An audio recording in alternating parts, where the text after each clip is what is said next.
All right, let me call this meeting to order. Can I get a vote to approve the meeting agenda? Everyone say, who is in favor, say aye. Aye.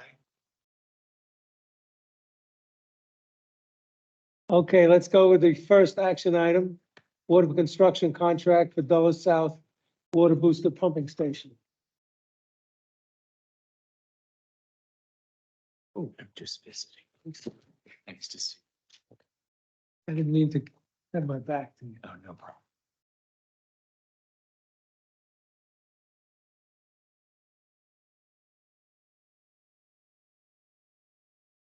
Good morning, Mr. Chairman and the members of the committee. My name is Amulya Paudel. I'm with the Capital Programs Group. I am here to seek your approval on the award of construction contract for the Dulles South Water Booster Station upgrade projects to WGK Construction. The project is in our central system.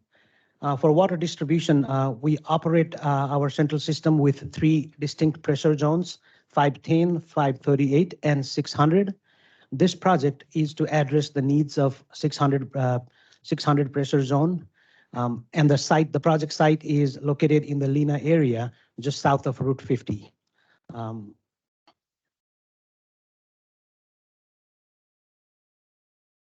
In the exhibit to the left, the area bounded by green line, that is what we refer to as 600 pressure zone. In 2013, with the growth in that area, Loudon Water commissioned a station that included 2 overhead water tanks with a storage capacity of 1 million gallon. And in the second tank here, in the pedestal of the second tank, is a booster station, which we are talking about with this project.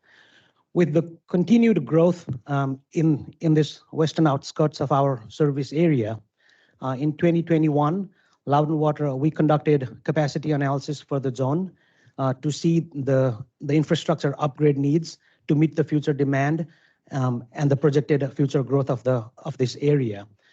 What came out of that capacity analysis primarily was 3 recommendations. One of the recommendation was to improve the condition, to increase the pumping capacity of the booster station, Dulles South Booster Station. And this is this project here. The second project was to close the gap in the transmission main. That is a presentation that will follow this presentation here. That's another project we are moving forward with construction.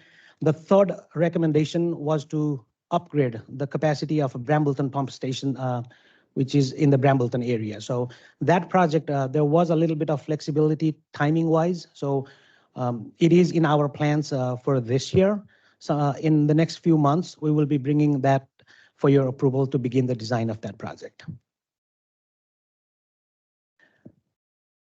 So like I said, this facility was commissioned in 2013 with the installed capacity of 5 million gallons per day.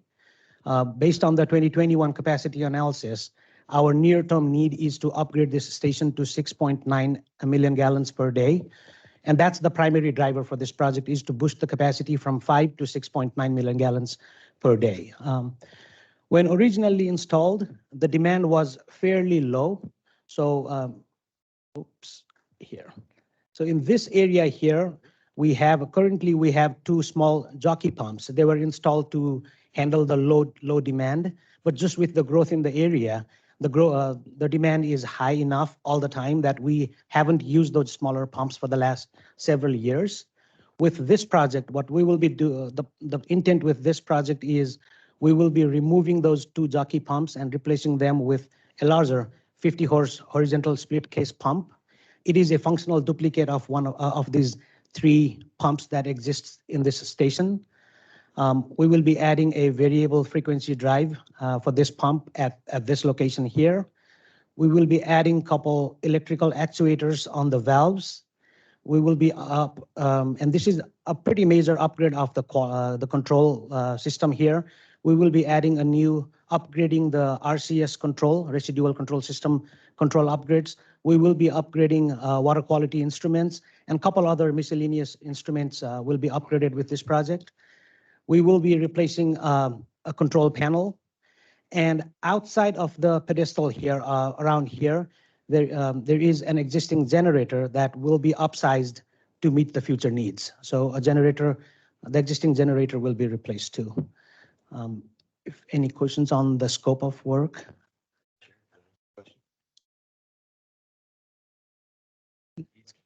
Yeah. Oh, You're the chair, right? Go ahead. Yeah, so these pumps are the ones that put the water up into the tower?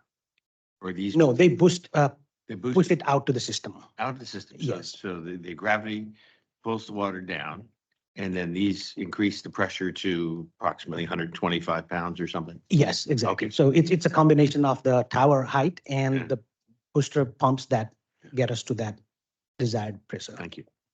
You mentioned growth in that area. Could you elaborate a little bit in terms of growth, in terms of in that sector, in there 600? Do you have numbers on what it's come from and going to, and what do you expect it to be? So I terms of- may need Darren's help. Hi, good morning.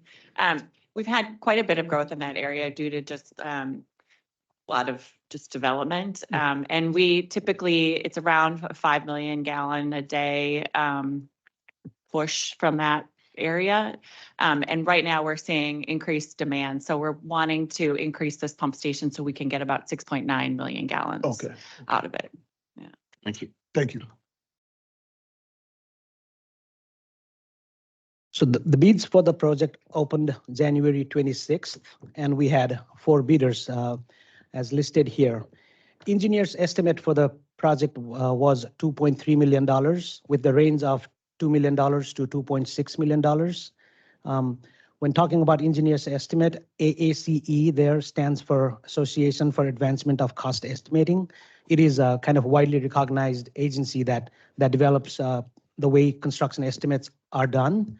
And class 1 estimate, so their estimate goes from a class 5, 4, 3, 2, 1. So as the design matures, more defined, the construction estimate range kind of gets narrowed, right? And then class 1 is the best level of estimate you can get.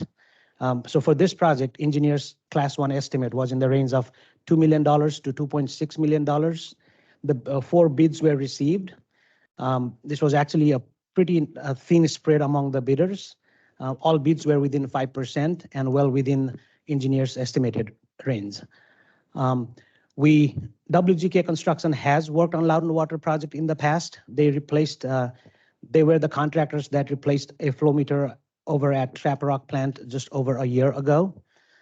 We checked their current references. They have worked on similar size project for City of Manassas, Prince William County Service Authority, Hopewell, City of Winchester. So they have experience working on a project like this. Upon further evaluation of their bid documents, we find WGK Construction to be a responsive and a responsible bidder. general question. Have you folks found that the supply side is still a problem? I will be talking about that in this slide here, Mr. Sultan. I have a question on this one, but So- we'll let you talk about it. So the construction duration for this project is almost 16, 17 months, but the actual work at the site is no more than 5, 6 months. So that 1 year, some of the equipments we need for this project, the generator, the pumps, they have a lead time of like 40 plus weeks. So a majority of this construction is waiting for these equipments to come. And once those are secured, the contractor will begin the work. So it's basically, we will be in a holding pattern for almost a year with this effort here. So to answer your question, Mr. Sultan, among a bunch of different things, what we've noticed is generators and pumps, it hasn't significantly improved. On the linear side, on the pipelines, it looks like it has started to come down, but not on the major like equipments, generators and pumps. I assume that any price escalation that may be involved is already in the contract. Given the delay, I mean, have they built that into their contract that you know? Yes, Yeah. that's part of their bid. Yeah, that's part of their bid. Mr. Bonfils, did I answer your question? you did. Okay. Yeah, 15, 16 months when I was reading through your description and I was like, I wonder why. So I was guessing it was supply chain. So this project is in our 10-year CIP plan. It is being tracked as Water 151. The current allocation, budget allocation for this project is $2 million. And this is my last slide. So if you have any questions. Um, ready for the motion? Any other questions? Want me to read it? Yeah. Okay. With that, I have the motion in front of you, Mr. Oh, I. Oh, have it okay. too. I move the recommendation to the board to approve award of the construction contract for the Dulles South Water Booster Station upgrade to WGK Construction, LCC, for the amount of $2,232,000 with an approximate 5% contingency to be controlled by the general manager for a total authorized budget of $2,350,000. Additional costs will require board approval. Any other questions? Call for the vote. All in favor, say aye. Aye. All opposed? Second. Yes. Second. We need, I'll second. he's seconded. Oh, okay. Yeah. All in favor, say aye. Aye. All against? Okay, let's have the next item, approval of task order Dulles South Water Booster Pumping Station upgrades. Action.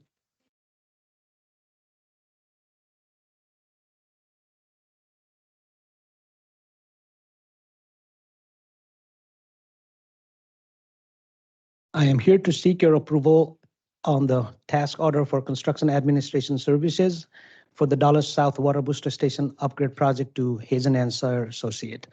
This is a companion task order to support the project that I just presented. So just a little bit about why we need construction admin services. We look to getting support from the consultant to help Loudoun Water project management team, our construction managers, inspection team. We look for their support to ensure quality of construction and ensure that the construction complies with the contract requirements. We are looking to leverage consultants' expertise, more so in this project where we need to keep this critical infrastructure actively operating while the work is being carried out. Hazen is the engineer of record for the original design, and that is a plus with having this consultant service here. Some of the issues that we want to avoid, minimize during construction is delays, any claims related to cost, time, and issues related with poor contractor performance. We're looking to get their support to reduce owners' liability and exposure of risk to some of these delays, claims, and performance-related issues. Talking about specific activities included in this task order, in this slide here, we've grouped them into two broad categories: construction phase service and operational support. Construction phase support is primarily activities that supports getting these facilities built, constructed, which includes a lot of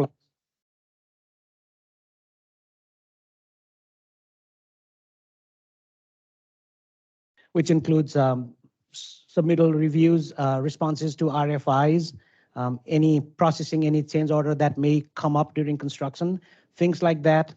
Operational support is more once the facilities are built, before Loudoun Water accepts these facilities as for beneficial use. We want to make sure like everything is tested, the startup and commissioning goes as planned, and those services are generally grouped under the operational support that we seek from the consultants.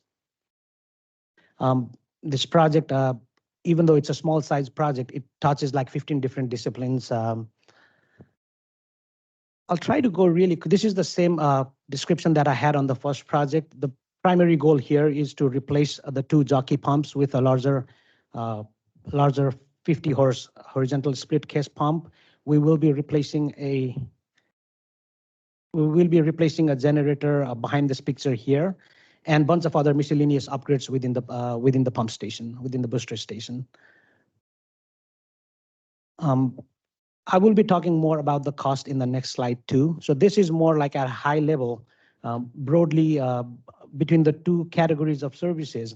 We're looking at about 7.5% of the total of the construction cost in terms of construction admin services for the construction phase support and 2.5% for operational phase support.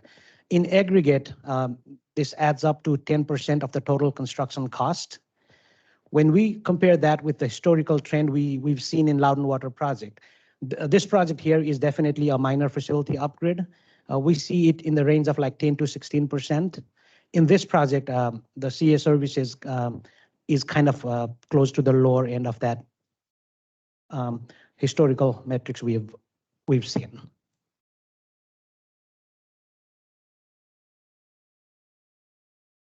Next slide here is a further breakdown of how we came up to that cost. So as you see, some of the big ticket items is submittal and resubmittal reviews.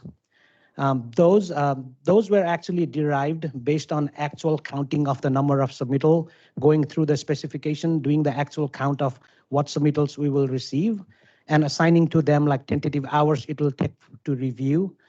We did make an estimate that about 50% of these submittals will require a second review. Hopefully it is not needed. If it is not needed, this is a time and material contract with not to exceed fee. Our project managers go through like due diligence of reviewing invoice, time sheets and everything to make sure times are not charged when the task was not required. So there is some assumption put in place when we develop this fee. Same thing with RFIs. Those are requests for informations that we will get during construction. We've made an assumption that we will get 20 RFIs. 10 of them will likely require a site visit. Again, hopefully it doesn't have to make 10 site visits to answer RFIs. If that's the case, the invoice, it will not be invoiced. So this is a time and material contract with where we will be reviewing the actual work. Any questions on the breakdown here? I have a question about the previous slide, the construction phase, when you're talking about the historical CA service cost metrics. Trying to understand the numbers. Seems like it should be reversed in my perspective. Minor should be 7 to 11. Am I missing something with the numbers? Why is it the higher number of percentage it's considered minor? Maybe I'm missing. Yeah, so typically the larger the project, we have more economies of scale. So that would kind of lend to a lower percentage. Okay. Yeah. Understood. All right, thank Yeah. you. This is Mr. Allen has a question. Yeah, thank you, Jewel. Are we sure that we're adding enough capacity? I know there's been a lot of growth there. And, you know, we're going from 5 MGD to 6.9. And, you know, are we going to 8 years from now find out that we've capped out and we need to do another upgrade and spend $4 million on pump upgrades because, as we know, everything is more expensive in the future. So I guess I don't mean to take us back a step, but I'm curious about, you know, were we at 4 million and now we're at 5 million, or were we at 2.5 and now we're at 5? I mean, how quickly have we maxed out, and are we confident that this is enough capacity to get us through a lot of years? Is my question. Well, that means not. I'm going to let Darren Gelder kind of field that question. He's been looking at our demands within that area. Darren, are you on? Yeah, I'm online. I'm sitting in the school parking lot for the presentation to the school today, but so I don't have the numbers specifically in front of me, but that zone has grown tremendously, but it's also approaching the limits of its growth, unless for some reason the county pushed us farther west, which we don't plan for. But mostly, we do believe this is the most cost-effective upgrade to meet our demands, which are largely driven by the early morning irrigation demands. We do have a future idea of potentially upgrading that zone or that pump station more in the future, but that is really dependent on how those peak demands play out in the future. Okay. All right, as long as, excuse me, as long as we're comfortable that, this is enough capacity for a substantial period of time, that's fine. Mhm. I think so. We've looked at it a couple different ways. This zone is fed from this pump station and the Brambleton pump station. Amelia alluded to the fact that we are also going to look at the Brambleton pump station for an upgrade. So we're upgrading the system in multiple areas. Okay, thank you. Yep. Yeah, the next presentation too will help kind of fill in a little bit of the gap there too. And this is the last slide I had before the motion, so if I have the motion in front of you. Are there any other questions? Can I get a motion? Want to do it? Go ahead, Sean. Yeah, I'll do it. I move the recommendation to the board to approve a task order for construction administration service for the Dulles South Water Booster Station upgrade to Hazen and Sawyer for $232,000 with an approximate 5% contingency to be controlled by the general manager for a total authorized budget of $244,000. Additional costs will require board approval. I'll second the motion. All those in favor, say aye. Aye. Or any against? No? Let's move on to the next item, award of construction contract. Is there? Action. Next one is award of a construction contract, Route 5600 zone water main connection.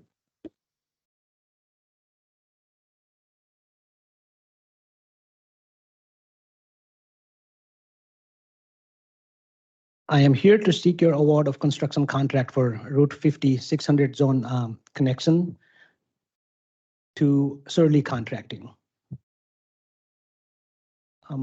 This project kind of goes hand in hand with the other project I presented. So again, this project is in the central system, intended to support the needs of 600 zone. The project site is in the Lena area along Route 50. So back in 2018, we conducted a water distribution system master plan update. One of the recommendations out of that master plan update was to add some transmission mains in the Lena area. Again, with the growth that we've been seeing in 600 zone, in 2021, we conducted a capacity analysis dedicated to 600 zone to ensure that we take these measures to meet the future demand and maintain the reliability of the system. So out of that capacity analysis came primarily 3 recommendations. The previous project that I presented was 1. This project here is the second of the recommendation to close the gap in the distribution system. And like the third one, like I said, is the Brambleton upgrade of the Brambleton pump station, which we will be moving forward with design, bringing it for your approval later this year. The exhibit to the left, as you see, this solid blue line is our existing transmission mains. And as you can see in this area, in this pocket here, there is a gap in our transmission main. This is a very active development zone, construction taking place all around this intersection here. And the exhibit to the right is a more dialed in view of that area. The red lines on this exhibit, a little difficult to see it here, but the red line here indicates the transmission mains that the developers would bring up to that intersection. And the blue line is what we're looking forward to performing, installing with this CIP project. So this project includes approximately little over 400 feet of 16-inch water main headed north on Lena Farm Lane, approximately 1,000 linear feet of 24-inch water main east-west along Route 50 and crossing Route 50. We will need a trenchless crossing under Route 50 with this project. It'll be achieved by Zach and Bohr. Any questions on the scope? Yes, I have a question. So these were never part of the proffers that the developments put in when they built the original lines? Yes, Mr. Bonfield. So actually, a lot of, pretty much everything here is by the developers, but this happens to be a gap that was not included in any developer's scope of work. Okay, so then we have to take care of it. We're responsible. Yes, and we need it, so. Are all easements in hand, and do we have room for the jack and bore the drilling pit and the receiving pit staging? Yes, I will be talking about that in the next slide.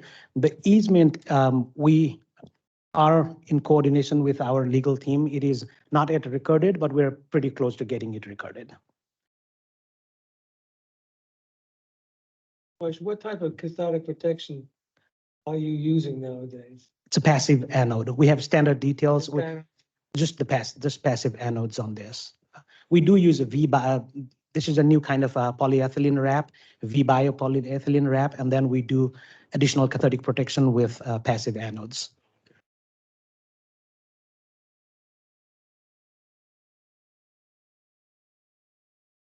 So typically on a CIP project at this point, we would be bringing up bid results, and then we will be bringing an award to low bidder that was found responsive and responsible. On this project, we had to take a little bit different approach. We are looking to sole source this contract. And I want to go a little bit into detail on why we needed to sole source this project. So the primary driver for this project is Loudoun Water's need. We are already facing some challenges meeting the demand, mostly during the peak summer days, during the morning with high irrigation demand. We faced some challenges meeting the demand in 2022. For 2023, we were able to slightly tweak our programming on the pump station, and we were able to address the issue, and we will be able to address the issue for this year too. But then with the growth that's taking place in the area, it is like primarily driven by our need. We need this. Just increasing the pumping station's capacity is not going to get us there. We need pipes big enough to take that flow, and this project here provides that avenue for the flow to be conveyed to the system, out to the system. So again, I want to reinforce this is primarily Loudoun Water's needs. What happened was while we were in the design phase of the project, the county also decided to move forward with their roundabout project in that same area. So once we found out about county's project moving forward, design coordination started. There was extensive coordination in terms of design. It's a tight area. There are buildings there is a building, there's a structure here, there is a structure here. So it's a pretty tight corridor there. So a lot of coordination went with the county's design team. However, there is a lot of overlap between construction area between Loudoun Water project and the county project, and the schedule of the two projects are identical. Our project requires a lot of this construction is in the VDOT right of way, and VDOT was pretty clear that they would have issues issuing two construction permit when they already knew of a roadway project being active in that same time frame, right? So there was permitting challenge, and it is also Loudoun Water's to the extent practicable. It is just the inconvenience associated with having two contractors working in the same site. It was not our preference too. So those were constraints we faced. We looked at other alternative options that we could use. We looked at if there was a path available to move our project before roadway project and be done before that project started. But with the permitting that was needed for our project, lead time with this 24-inch pipe, and the easement that was not yet secured at the time, that path was not available to us. We looked at potential of changing the alignment.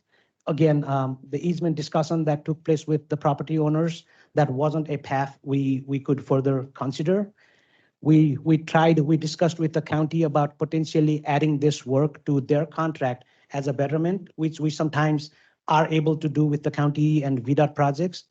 This is a design build project, so the county was reluctant to amend their design build contract. The biggest concern was impact to their schedule, right? So at that point, we concluded that we exhausted all options that was practicably available to us to get this line installed in time. So once that was determined, we discussed with purchasing and with our legal team through purchasing, and it was determined that there is enough justification here to sole source the contract. Certainly, contracting is the county's design build contractor. And Sorry, say that again? certainly, Shirley is- yeah, okay, certainly that's is the question, county's okay. design build contractor for the roundabout. So we began that discussion with Surly Contracting. And just to note, the Code of Virginia does allow when there is only one source practicably available to get the work done, it does allow for sole sourcing a contract like this. Third question. Is there a sole source justification statement that needs to be drafted up? How does that work? Yes, That's so what occurs? we, that is something, it needs to be in writing, and that was a coordination we had with our purchasing team. And it is all recorded officially in our. Any more questions on those? Well, you answered all three of my questions. Right there in those last few sentences. So the next slide I have here is the same thing about AAC Class 1 estimate. Dewberry is the engineer of record on this project. Their Class 1 estimate for this for the work in this project was in the range of $1.2 to $1.6 million. The proposal we got from Surly Contracting of $1.5 million, $1,511,573. It was acceptable to us.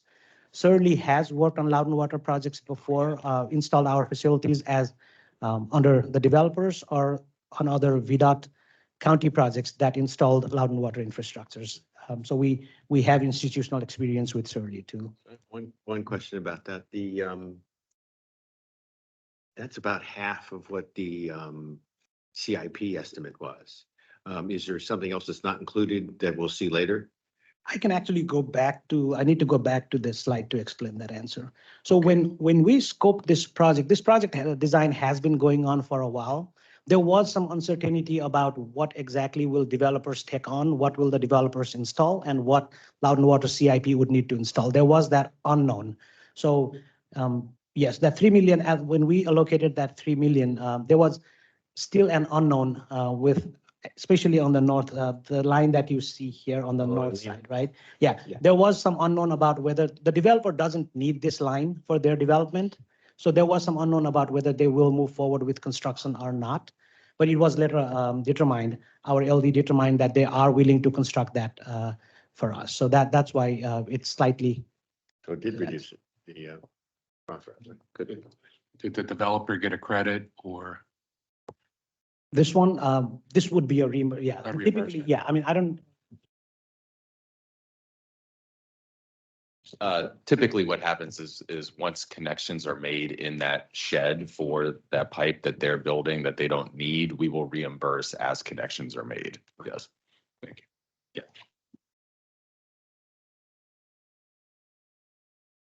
Another 15-month project. This one is a little bit less. Like I said previously, on the pipeline side, we're now seeing increase.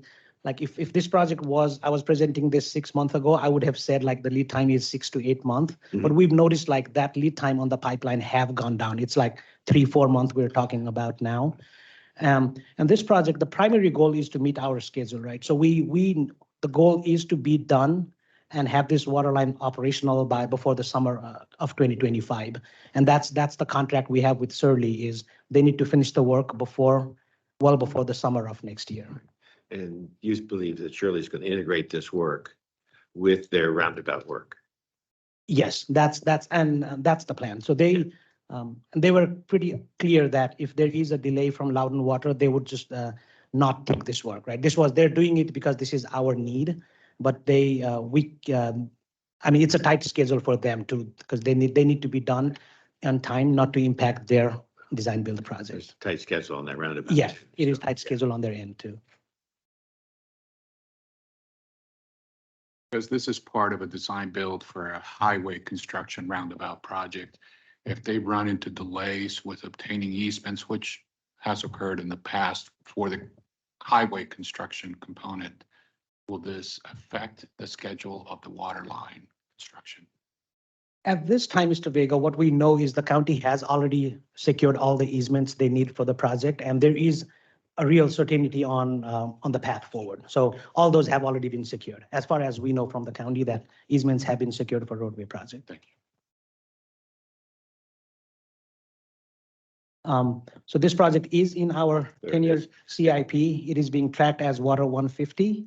And the current budget allocation for this project is $3 million. And this is my last slide if you have any. Go ahead. Oh, you're good. All right. I'll do the motion. And, Any other questions? No?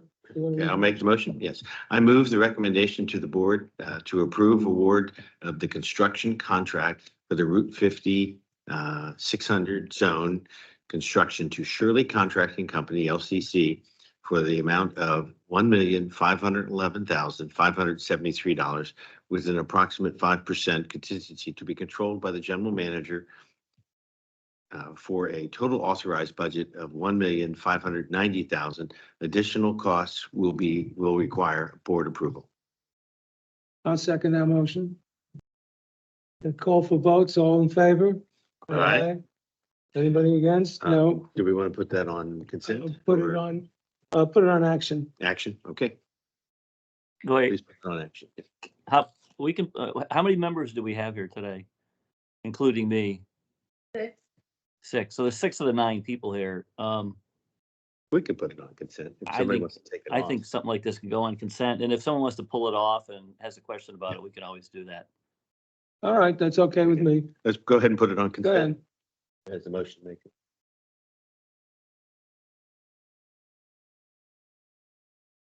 Okay, the next one, approval of professional engineering services contract, lead service line inventory support.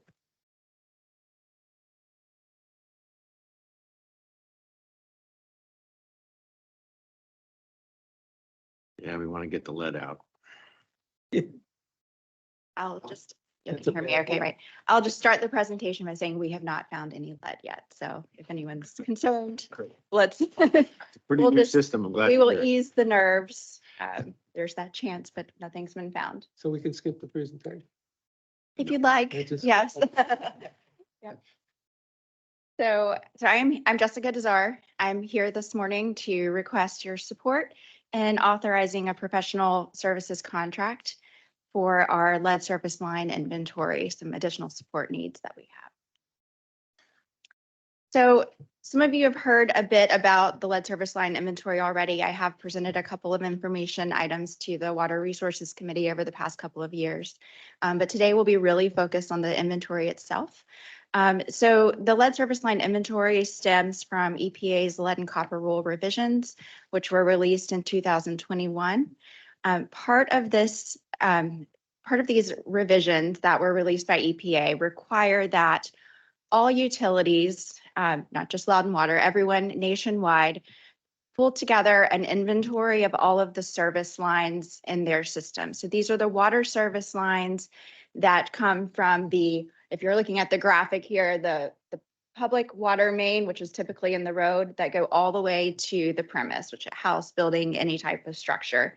So all utilities are required to inventory this. And the main purpose here is to make sure there's no lead in the drinking water in the United States, protect public health, particularly focusing on getting lead out of areas where there are children that could be affected, since they are the most vulnerable population to lead. And also just empowering the community with more information. What is lead? What are the risks? What's the likelihood that you're going to find it? And what are those sources? When you're looking at the service line in particular, this is what makes it unique for all utilities and Loudon Water in particular, is a service line is kind of cut into 2 parts. So the part that goes from the public water main to the meter and a little bit past the meter, that's owned by Loudon Water. And every utility is different, but this is a pretty typical setup. So that's Loudon Water's portion of the service line.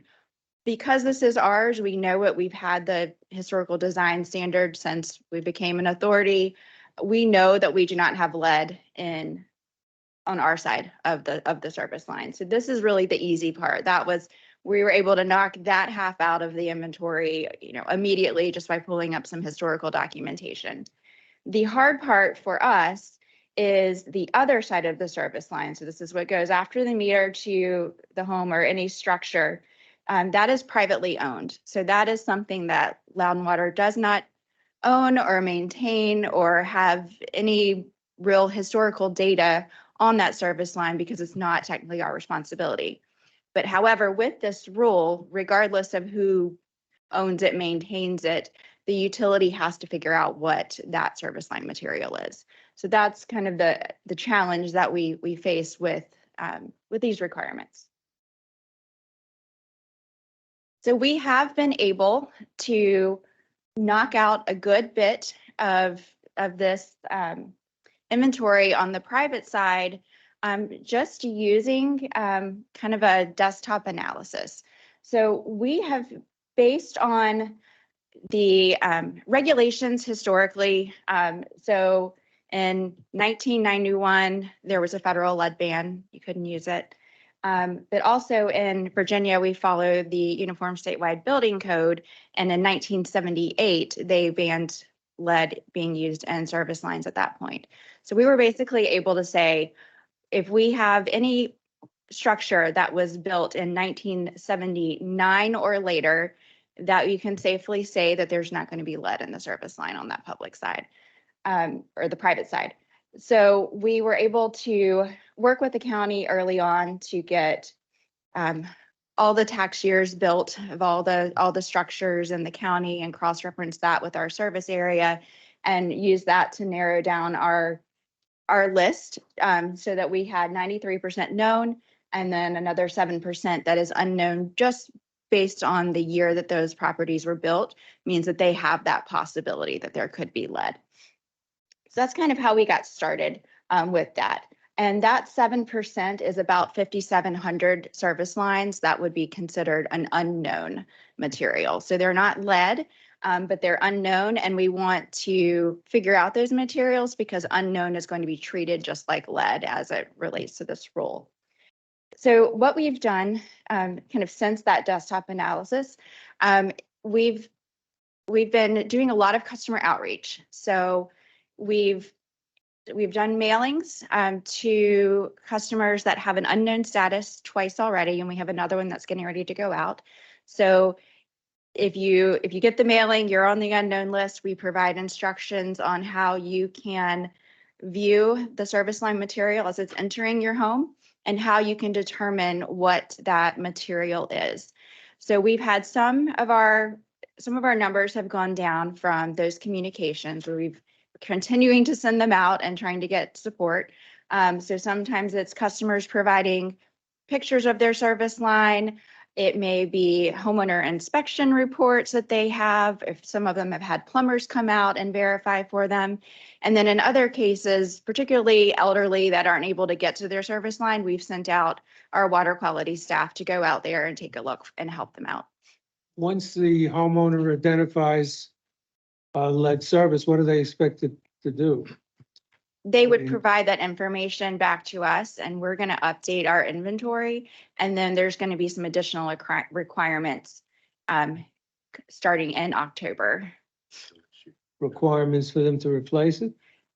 They are not going to be required to replace it. But there are, EPA is releasing what they're calling the LCRI, which are the lead and copper rule improvements. And this is going to provide very specific requirements on what you have to do.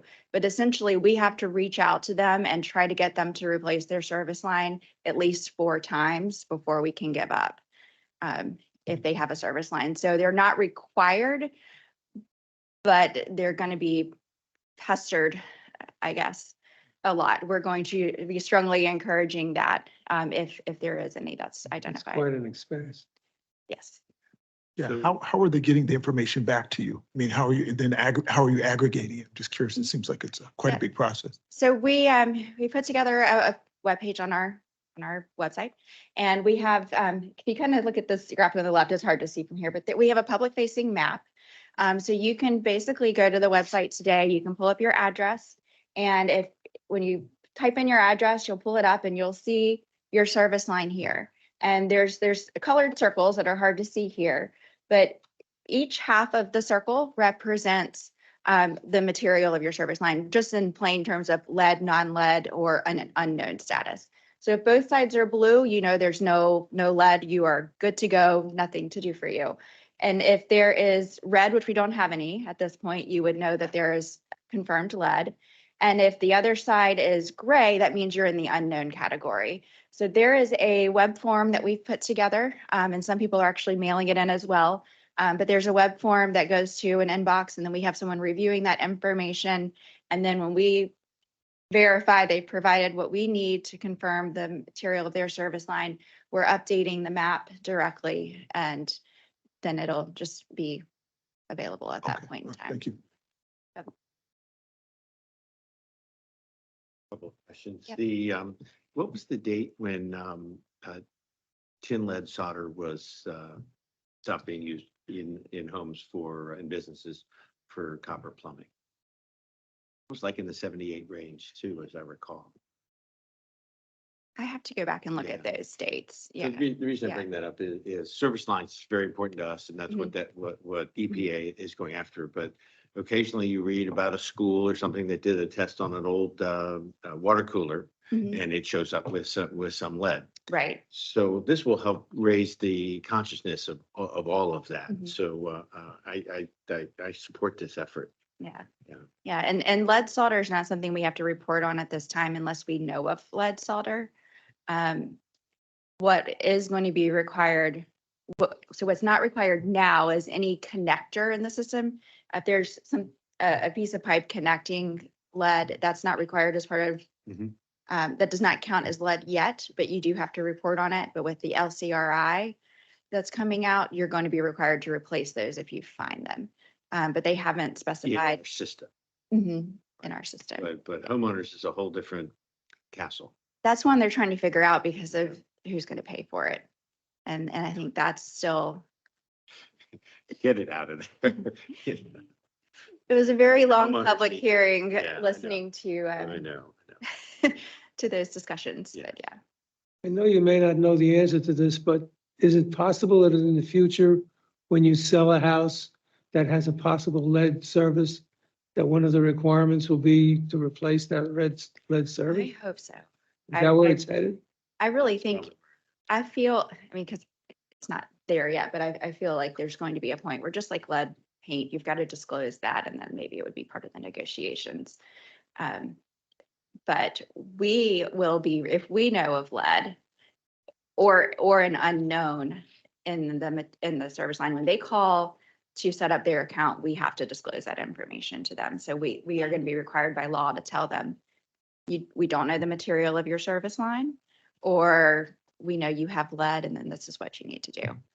So it is gonna fall on us, and I do hope that it will To be the get bid. resolved before that becomes an issue for us. Very good. But yeah, so we've had a lot going on. Our team's going out, taking advantage of all opportunities. We also have a countywide working group that we've formed with all of the towns, members from the county and LCPS, and we're all working together to just keep our methodology aligned and communication on the same page and trying to follow similar processes. And LCPS has also provided us all of their lead inventory information as well. So we know we don't have any public schools in our service area that have lead service lines, which is great. So we have done a lot of what we can do to this point, and with the exception of the continued customer communications and trying to get out there to verify. So we've made as much progress as we feel we can do quickly, and there's still a lot more to do because we're still down to about 5,200 unknowns that need to be verified, and that can be through a number of different methodologies. But because we do not think there's lead in our system, we do not think we're going to have lead service lines, we have this opportunity to perform a statistical methods analysis to help us reduce that number of physical verifications that are required this can get us from having to go and find 5,700 service lines and figuring out what they are. And our sample set can be narrowed down to 360, which is so much easier to work with, so much better for our staff, budget, everything. So VDH is starting to approve statistical methods for as a way of verifying your inventory. And so what I'm here today is to get support to get a professional services contract to help us pull together that statistical methods approval, a proposal, get it approved by VDH, run the process, get us the sample set and backup samples of our backup properties that we can use if we have trouble getting, customers to cooperate with us or coordinate on the inspections, helping us to get through that process. Because if we're able to do that, we're going to be able to get ourselves a non-lead designation, hopefully by this October 16th deadline, which would be really huge for our staff. So that is really what we're trying to, that's what we're trying to get some support for today. And the really good news is we have funding for this. So we applied for bipartisan infrastructure law funding. Can't get that last year, and each state has a way of distributing these funds. So VDH has a program called LEAP, and that's where they take in the funds and you apply to VDH's LEAP funding program. So we applied to LEAP, which pulls from these funds. For the maximum amount that you can get for a inventory support, which is $250,000. And that gets, and if that gets awarded, it can be in full or in part. It can be 100% principal forgiveness or a low interest loan. But we were fortunate and we were able to get the full maximum amount at 100% principal forgiveness. So it's basically a grant for us. So we've been approved for that $250,000 to support our efforts here. Thank you. We're very excited. So yeah, a lot of utilities were not getting the principal forgiveness. So we were pretty excited about that. So this is still a pretty low dollar value item compared to other things you typically see in the CIP, but the funding's here. So we budgeted with that 250,000, we budgeted 150 to set aside for this inventory support with the service, with the professional services contractor. And then the other 100,000 we can put to all kinds of expenses. So any of the printing, mailing, postage, all of that, that's all going to be reimbursable as part of this project. Our staff time is reimbursable. We are also, with our next mailing, releasing a customer credit promotion. So basically, if you are an unknown and you send us the information that we need to update our inventory, we'll put a $20 credit on your account. That's all reimbursable as well.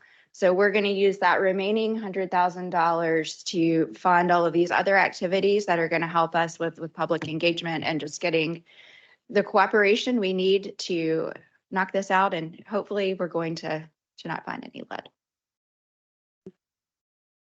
And this was part of our CIP as well, which was also for $250,000. Just a kind of a quick snapshot of some of the other benefits of getting this done now, because I will say we could submit our inventory the way it is, and it is technically acceptable to submit unknowns.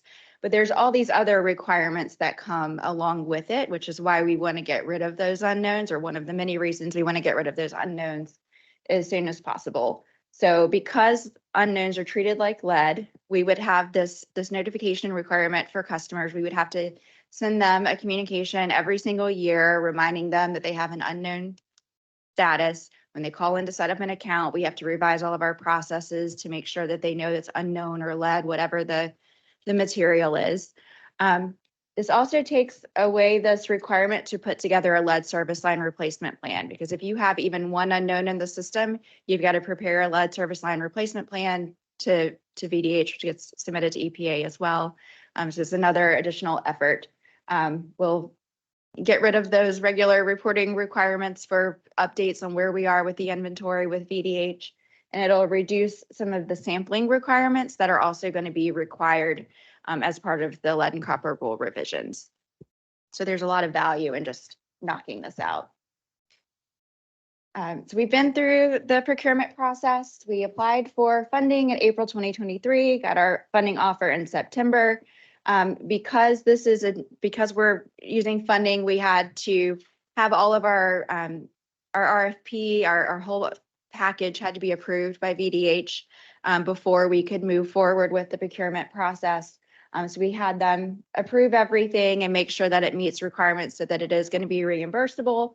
And we issued the RFP. We had 6 responses, 6 really good responses, and we shortlisted 3, which were all also extremely great vendors. We interviewed those as a small committee that we had, and we will be making a recommendation here to award a contract today, and hopefully get to the board and get started on this statistical method. So our committee selected CDM Smith.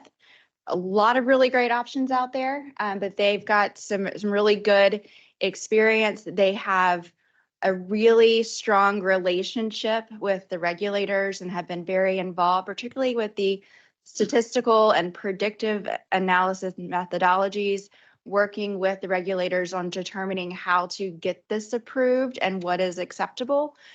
They have an amazing relationship. They've been very involved in all of the regulatory planning with EPA, and then the education to the water community. And we're just extremely confident in their ability to perform this work.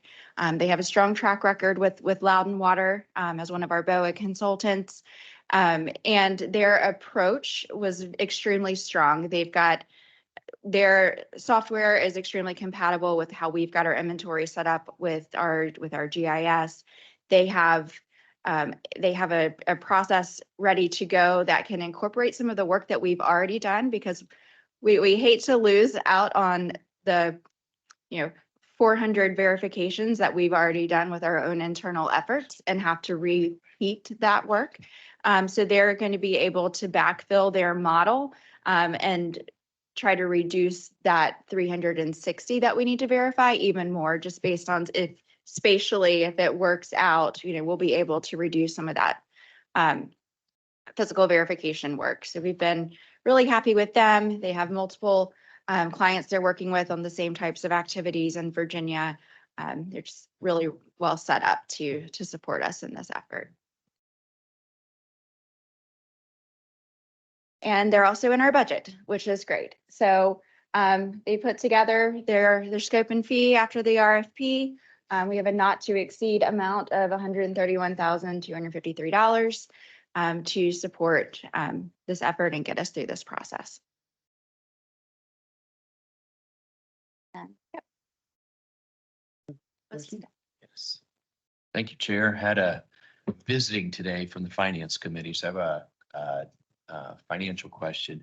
Mm-hmm. Based on your presentation, which by the way was really very informative, thank you for that. Thanks. It didn't sound like any additional money would be needed in the future, Mhm. but you did note that the 250 is included in the CIP, which is a long-range funding. Mhm. So is there money that might be needed in the future based on what you know now? So if we were to find lead, then there's going to be additional money needs. If we do not find any lead, then there will not be any additional needs. So yeah, that 250 is based on the funding that we were able to get from VDH.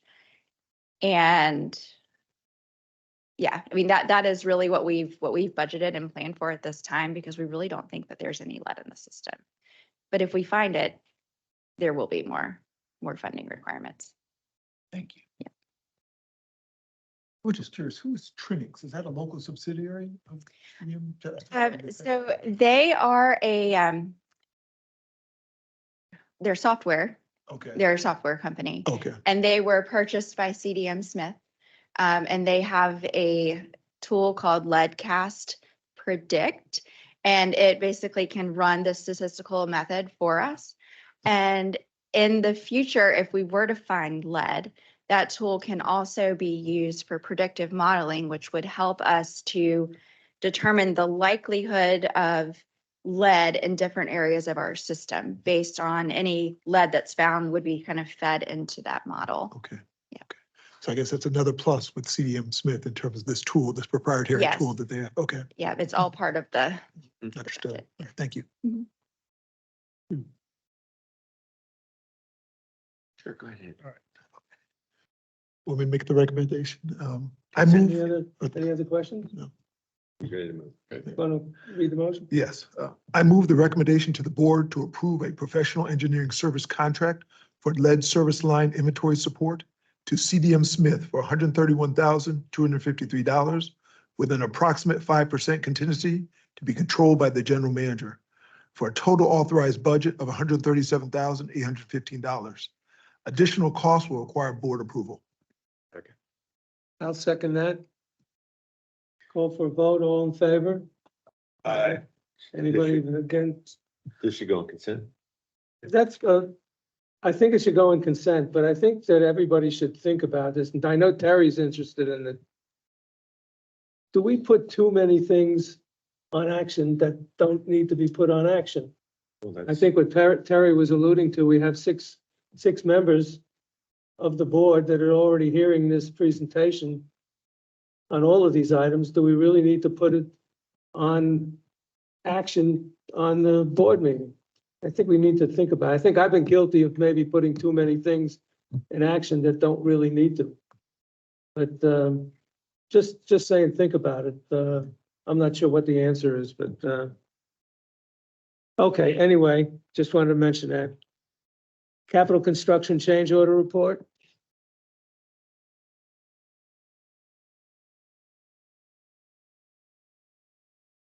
All right. Good morning, everyone. My name is Rick Zayfeld. To my right is Sam Flores, and we've prepared this capital construction change order report, and I'm going to go ahead and walk through it. Okay, so some background and context on change orders here. Typically, our construction change orders are issued for an increase in contract price and or an increase in contract time on any given contract. And we categorize our change orders into 4 groups here. We've got owner requested, value added improvements. First group, design engineer errors and omissions. Second group, third group is differing site physical conditions and delays and extension and time extensions.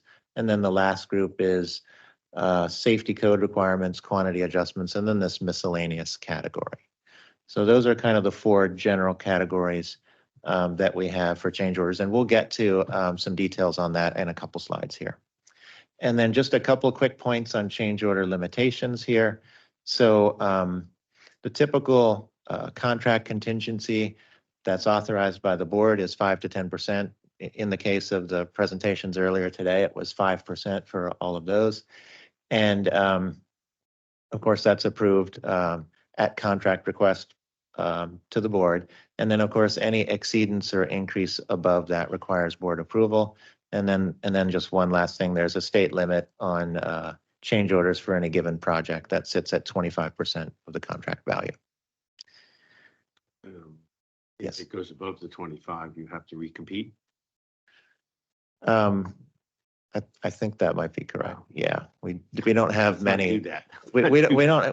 We don't hit that number. Yeah. Okay. Okay, so I've broken down our projects in construction with the change order summaries through 2023 into vertical and linear projects. So, and that's just for the sake of making these slides manageable. So our vertical projects here, we had 8 projects in construction during 2023. They're listed on the left here, and we've got the base contract values and then the revised contract values there in the second column. And then some information on change orders. We've got the total change orders to date listed there in the third column, and then the percentage, the change order percentage of the base contract listed in the last column there. And so the key points for this particular slide are that the aggregate change orders are low at 1.1% of the total base contract value. And then our contingency utilization, the aggregate is about 22% for these particular projects, these 8 projects. Okay. What is an average number for contingency utilization? And what, Okay, so typically the kind of the industry standard is we want to be 5% or less on change orders, right? As a function of base contract that's on value. change orders, but I'm thinking Right. of just, So I would put the average contingency utilization somewhere around 50%. You know, that would be like 2.5% change orders, which is, oh, I see. you know, a fair number for where we fall, if not below that. Okay. Moving on to the linear projects. So for 2023, we had 3 linear projects in construction here, and we've got the same numbers for you here: contract price and then revised contract price in the second column here. And then we've got our total change orders for those 3 projects, and then the percent as a function of the base contract value. And so if we apply the same math here to these 3 projects, we're even a little bit lower here. We're at 0.6% of the total base contract value for the aggregate change orders. And then we're at 12% contingency utilization so far. And again, I'll remind you, these projects are all active in construction. So they will all, except for the very last vertical project, and I'll go back to it, which is this Selma booster pump upgrades here, which completed in 2023. All of the remaining projects will carry into 2024 and beyond for some of them. Milestone Reservoir? Definitely going past 2024, yes. You think so? You think? See what we can do. Okay, so to come back around to our categorization, the 4 categories that I presented on the first slide here, and to kind of dive a little bit deeper into the change orders here. So the total change order amount here for the different categories. So we've got our owner requested value added improvements, our engineer errors and omissions, differing site conditions and delays and time extensions. And then our last category here, safety code requirements, quantity adjustments, and miscellaneous. And so the total change order amount through 2023 is that 3 million figure. And just the key points here.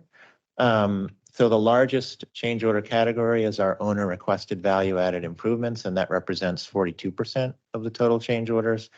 And also the grand total of construction value here that we're talking about is 263 million. So that 3 million change order total represents 1.1% of that total construction value. So that's below that 5%. Yes. I have a question on the 800,000 design engineer errors and omissions. How do you guys handle that? So, I mean, do you go after the engineers, or when do you go after them? Or okay, so we track it very carefully, and we certainly monitor against kind of the engineer's performance and the standard of care that we would expect from our consultant engineers. And generally, we look at 2% of base contract value as sort of the threshold for if we're below that, we feel like the engineer is generally meeting the standard of care. If we're above that, we would have some conversations with perhaps the consultants about that. So that's kind of the benchmark that we look at. So if you think about the 800 as a function of the total construction value, we're well below 1%. We're in the fractions of a percent overall. So we're well below that 2% threshold. as I think I say every time you guys come up, you do a damn good job. We really try to do our best to keep these at a minimum. When I had construction, we didn't approach those numbers. Yeah, we put a lot of effort into really reviewing and analyzing each change order, negotiating with the contractor to try to get the price down, make it as fair and equitable as we possibly can. So we take it very seriously. Okay, any other questions on this slide? Any overall general questions? Just got some pictures here of some of the activity, through Yeah. 2023. It's up on the bridge. Yeah, Oh, yeah. Yeah. Yeah, like the reservoir. Great pictures.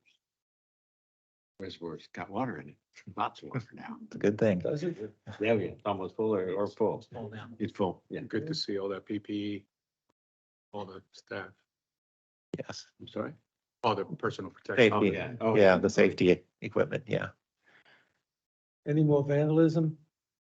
Didn't they have some vandalism? Just the one incident. Just that one time?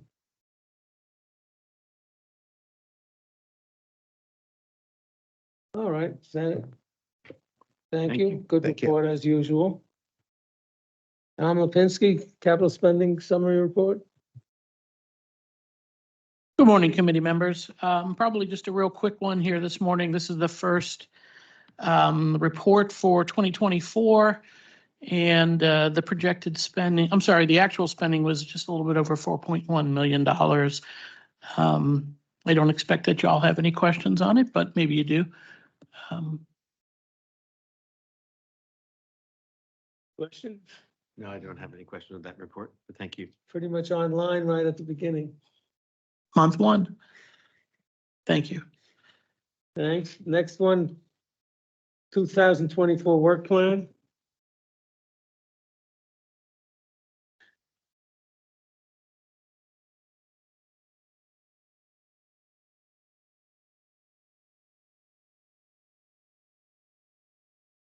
So I don't have a lot to present on this. I just want to put this in front of you. This is a plan for what we as an organization are planning to bring before you.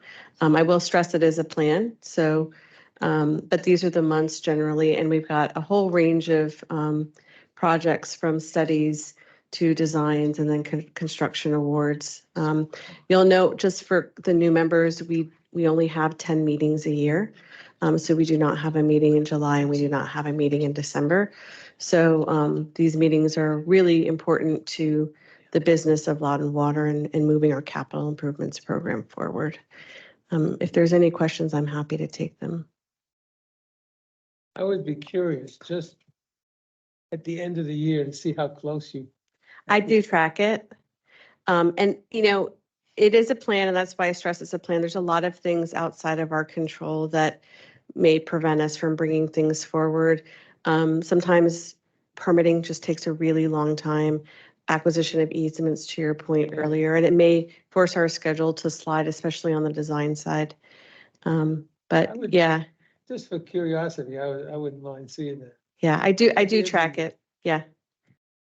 We can report next year. Questions? Okay, the next thing we have is closed session, I believe. And I will read a motion to go into closed session. Pursuant to section 2.2-3711 of the Code of Virginia, I move that the board of this authority enter into a closed meeting. The authority for this closed meeting is found in section 2.2-3711, subsection 3. The item to be discussed, Dominion Energy easement request on Loudon Water Campus. I'll wait till everybody goes before we.